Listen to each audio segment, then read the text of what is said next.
আবার দেখেন কি করছে, অভিযোগ করিচ্ছে।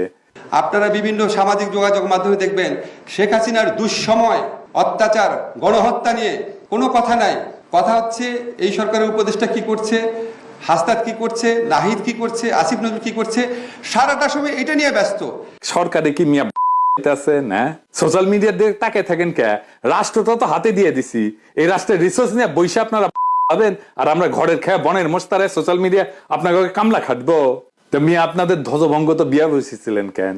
আমাদের দিকে তাকে থাকতে হয় কেন? আমরা তো 2 পয়সার ইউটিউবার আর ফেসবুকার, হাতে তো আর্মি দিছি, পুলিশ দিছি, প্রশাসন দিছি, আন্তর্জাতিক ভাবে গ্রহণযোগ্য একটা নেতাও দিছি, হাসিনারে লাথি মেরে ভেগা পাশান নিচে তো শেয়ার দিছি নাকি? এক ডাকে হাজির হবে এরকম কয়েক লাখ আগুনের মতো পোলা পানো দিছি, তাও আপনার সোনা বাকি খারায় না কে? হ্যাঁ, সোশ্যাল মিডিয়া লাগে কেন এখন?